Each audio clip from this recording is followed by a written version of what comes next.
Yeah, how do you put someone in jail and you don't even name the clients? That sounds kind of insane. There was a lot of people that met with him and did business with him and traveled with him after he was arrested. Names, last names, area codes, it's okay. Who created this book? Epstein himself. We're so grateful to be joined by Jeffrey Epstein survivor, Annie Farmer. Annie, thank you so much for taking the time to come back on the show. I would like to answer your question, but on the advice of counsel, I respectfully decline to answer this question and any related questions. Jeffrey Epstein allegedly tried to invite Joe Rogan to his island, and Joe Rogan declined.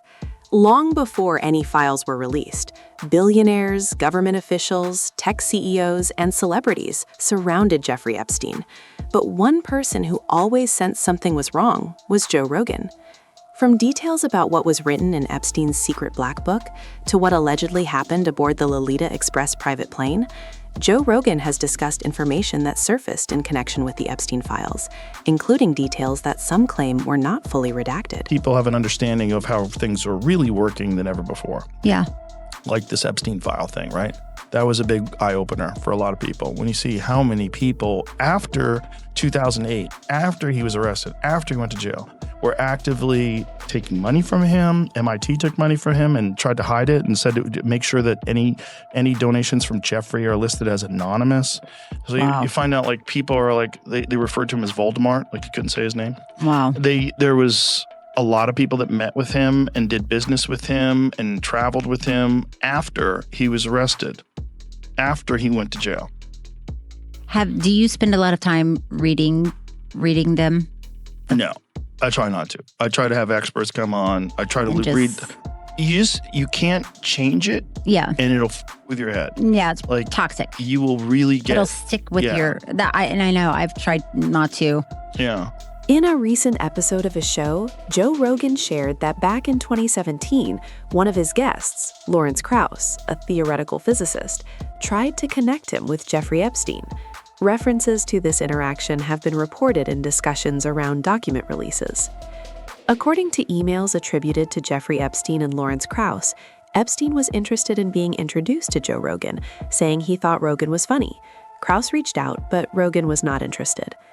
At the time, Jeffrey Epstein had already been convicted of sexual offenses, yet he was still interacting with powerful figures across business, technology, and politics, including people such as Bill Gates, Elon Musk, Prince Andrew, and Jay-Z. Joe Rogan has also mentioned that Alex Jones had talked for years about concerns related to Epstein, long before wider public attention. I'm in the files for not going. Huh? Yeah, I'm in the files for not going. Jeffrey Epstein was trying to meet with me. Oh, I did see that. Yeah, and I was like, what? I'm like, no thanks. Yeah. Aren't you glad? Yeah, but I would have never went anyway. It's like, it's not even a possibility that I would have ever went. But especially after I Googled him. I was like, what the are you talking about? This was like 2017. One of my guests was trying to get me to meet him.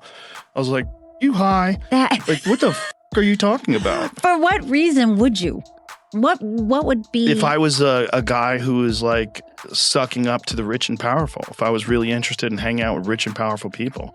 You know, it's crazy. That's so crazy. But yeah, some people get intoxicated by being in a circle of rich and powerful people, even if they're not, like, they don't even have any ambitions of being one of those people. They just want to be around them. They want to be around Nobel Prize winners. And because this guy what he was doing was very clever in that he was getting all of these very powerful and very respected people together. Yeah. And you would figure like, oh, it's if that safe. Guy's there, that lady's Clinton's there. Here. This is fine. Right. Clinton's here. How could this be bad? Yeah. Look, it's Steven Pinker. How could this be bad? Yeah. You know, he's a genius. Like, and so you would go, I would imagine, you would go to these, because there's people that went to these, like he had parties in New York, like he brought in celebrities and comedians. Didn't Louis Black get invited to one of those? I think he's talked about it. I know Chelsea Handler went to one of them. It's like he would bring all these people in, and he'd like to be around famous people and entertainers and a lot of intellectuals and professors. And Noam Chomsky was famously deeply. Joe Rogan has said that conversations with Alex Jones years earlier influenced his view of Epstein. According to Rogan, Alex Jones repeatedly claimed that something troubling was happening around Epstein's network, suggesting it involved compromising powerful individuals. These claims remain controversial and widely debated. By 2017, Jeffrey Epstein had already faced legal consequences, yet reports indicated that prominent figures continued interacting with him, raising questions about why such connections persisted. Very dark. Because it seems like it was this bizarre blackmail influence thing that was going on for a long time. For so long time. Through different administrations. Mm-hmm. That's what's so unbelievable about it. It's how dark. long it was going on. This is where the story becomes even more complex. Questions have been raised about how Jeffrey Epstein gained access to influential circles and maintained relationships with powerful individuals, including figures connected to royal families and former U.S. President Bill Clinton. Joe Rogan has speculated that Epstein may have operated with backing or protection, possibly connected to intelligence interests, though this remains unproven and debated.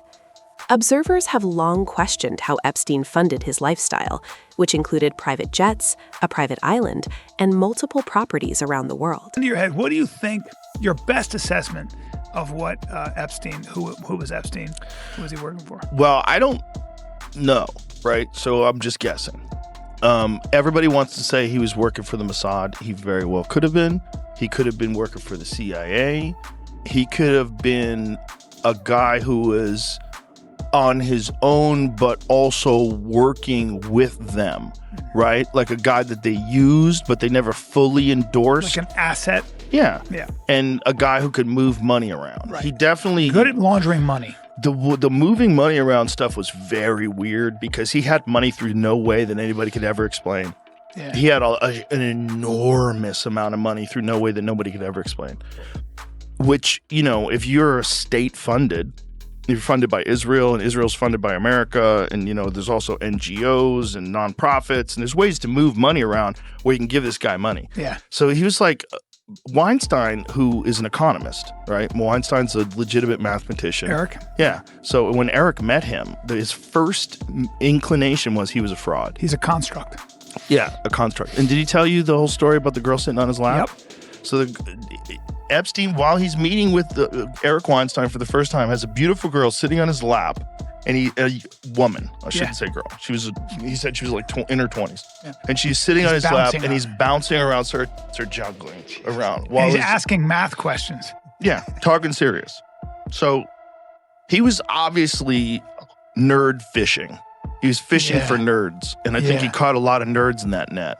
There's a lot of those 100%. Guys that wound up going to that island. They probably thought, this is great. We get to party. Much of this information was said to be recorded in Epstein's so-called Black Book, which allegedly contained names, dates, and contact details.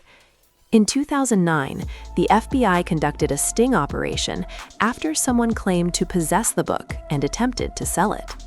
Video from that operation reportedly shows Epstein's former Palm Beach house manager, Alfredo Rodriguez, trying to sell a book of contacts, claiming it included powerful individuals and victims.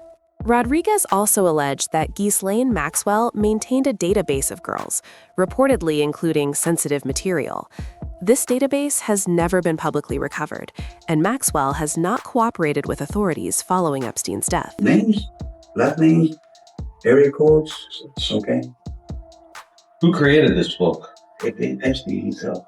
This book was made by Epstein? This is a video of an FBI sting operation with Jeffrey Epstein's former house manager and an undercover FBI employee from 2009. The Palm Beach house manager, Alfredo Rodriguez, believes he is selling Epstein's address book to someone representing a lawyer of Epstein's victims. You will see a lot of important people here. He claims that the book contains contacts of powerful people, as well as Epstein's victims. So those are mostly underage girls, the numbers?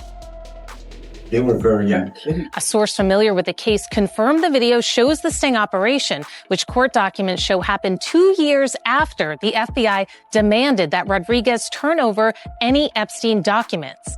Instead, court documents say he kept the address book and tried to sell it for $50,000. Alfredo, how are you? How you doing, buddy? In the occasionally redacted 45-minute video of the meeting, Rodriguez implicates Ghislaine Maxwell, Epstein's close associate, who's now serving a 20-year sentence for of minors. Ghislaine Maxwell was his former companion, a very powerful lady from England. She would go to the former Eastern countries in Europe and find girls for Epstein. And I knew that because I went with my wife. Rodriguez also claims that Maxwell kept a computer database of girls, something he said he saw briefly once. What kind of pictures? Naked girls from Sweden, from Romania, from Czechoslovakia, from Brazil, from Colombia. All minors? All young girls? Very young, very young. Like when you say very young, how young are you talking? 16, 17. The teenagers, they have braces mostly. Rodriguez provided no evidence to support the existence of the database. The video, released as part of the recent trove of Epstein documents, abruptly ends after the agent hands Rodriguez a bag of cash and says he will call the lawyer. It wasn't only Epstein's island that drew attention. His private jet, known as the Lolita Express, was also frequently mentioned in testimonies. Some victims allege that Epstein traveled with young women and that people around him witnessed concerning behavior. Logs referenced in investigations mention that Epstein used his plane to transport guests domestically and internationally. Some documents note that Donald Trump appeared in certain flight records during the 1990s. It is important to clarify that appearing in flight logs alone does not establish wrongdoing. The records only indicate travel or association, not criminal charges. Nevertheless, the presence of prominent names has led to public reports indicate that additional names linked to Epstein were released by the Department of Justice after previously being redacted. This has sparked debate about transparency and whether more information remains undisclosed. Public commentary on social media has questioned whether authorities have balanced protecting victims with revealing the full scope of associations. Read the unredacted Epstein files. We spent about 2 hours there, and we learned that 70 to 80% of the files are still redacted. In fact, there were 6 wealthy, powerful men that the DOJ hid for no apparent reason. When Congressman Massey and I pointed this out to the Department of Justice, they acknowledged their mistake, and now they have revealed the identity of these 6 powerful men. These men are Salvatore Navora, Zorab Mikoladze, Leopig Leonor, Nicola Caputa, Sultan Ahmed bin Sulayem, CEO of Dubai Ports World, and billionaire businessman Leslie Wexner, who was labeled as a co-conspirator by the FBI. Now, my question is, why did it take Thomas Massey and me going to the Justice Department to get these 6 men's identities to become public? And if we found 6 men that they were hiding in 2 hours, imagine how many men they are covering up for in those 3 million files. On his podcast, Joe Rogan discussed how he finds it suspicious that no one on Jeffrey Epstein's alleged client list has been prosecuted. He noted that names appear in documents and that the FBI reportedly possesses extensive evidence. According to Rogan, millions of files represent only a portion of what authorities have collected. Despite Epstein's Black Book being recovered in 2009, no individuals listed have been convicted based solely on those records. Some speculate this may be due to how well-connected certain associates were.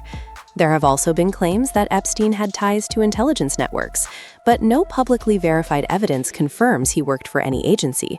Such assertions remain unproven allegations. But yeah, I think the public will be rightly frustrated if no one is prosecuted for the Epstein client list, no one at all. Which, no one, at least, I don't know, the top 5 or something, like some number. There should at least be an attempted prosecution of the worst offenders. Well, particularly if Ghislaine Maxwell is in jail for gang. Yes. Because trafficking that means occurred. Right. So she's in jail for it. Yes. So who were the clients? Yeah. Yeah. How do you put someone in jail and you don't even name the clients? That sounds kind of insane. I think Yes, it would. Yes. Just stunning that they've been able to hold it back for so long. It's really kind of amazing. Yes. Like when people say that people can't keep secrets, what the f*** are you talking about? Look at this. Yeah, I mean, a bunch of these things are not like it's common knowledge, but we don't actually have the proof. Right. So the proof is there. I mean, there's lots of videos. Yeah, there's lots. I mean, the dude is like a mountain of like. Whenever they raided Epstein's place, there would have been like a mountain of evidence. Where is that mountain? Right. What'd you do with it? Yes. Like who took possession of the evidence? Yeah. Specifically. Right. The individuals. Where are the tapes? Epstein may be gone, but Ghislaine Maxwell remains imprisoned and has been described as unwilling to cooperate beyond legal proceedings. Victims have testified that she played a role in facilitating abuse and helping Epstein manage operations, though legal actions have followed the outcomes determined by the courts. From disturbing photos of the former prince, Andrew, to his alleged sharing of government documents with convicted offender Jeffrey Epstein, the fallout from the Epstein files once again putting the British royal family into turmoil. Andrew has denied all wrongdoing, but the pressure is now ramping up on the royals to do and say more about their disgraced relative. The Crown, under fire. Charles, how long have you known about Andrew and Epstein? From King Charles to Prince William, shouted at in Saudi Arabia.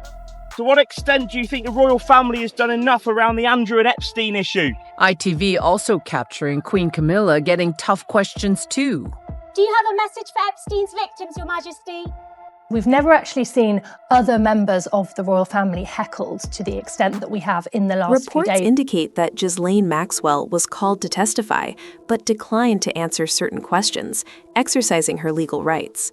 This has led to continued public speculation about what information she may hold and whether others were involved. As her lawyer continues to press for clemency in exchange for her testimony, something President Trump has continually declined to rule out, how does this all make you feel?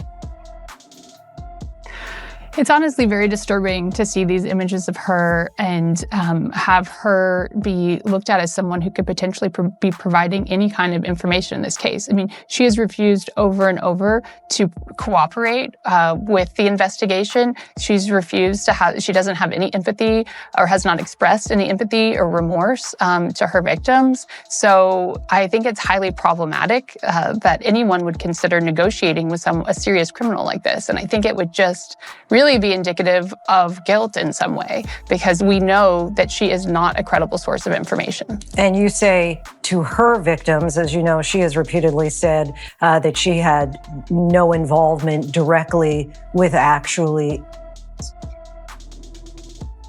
Yeah, I can speak, very personally to the fact that that's not true. She was towards me. And there's so many other crimes that she committed that she wasn't even prosecuted for. There were 4 of us that testified at her trial, but I have now met so many women who say it was because of Ghislaine Maxwell that I ended up being, sometimes for years, and that she was at times involved in that herself. So she was a very central figure in this system, and her efforts to minimize her role have not been effective. We've seen in the files that have been released already several places where the emails she sent are contradictory to things she said on the record before. Ms. Maxwell, were you a close friend and confidant of Jeffrey Epstein? I would like to answer your question, but on the advice of counsel, I respectfully decline to answer this question and any related questions. My habeas petition is pending in the Southern District of New York. I therefore invoke my right to silence under the 5th Amendment to the U.S. Constitution. Let the record reflect that Ms. Maxwell has invoked the 5th Amendment against self-incrimination. Ms. Maxwell, please be very clear. Are you declining to answer the question put to you solely on the ground that you believe the answer will incriminate you? I invoke my 5th Amendment right to silence. If you want deeper breakdowns of the documents, timelines, and what is verified versus what remains speculation, consider following for updates. The goal is to separate confirmed facts from rumors and examine what the records actually show. Share your thoughts. Do you believe this reflects failures within the justice system, or is there more happening behind the scenes?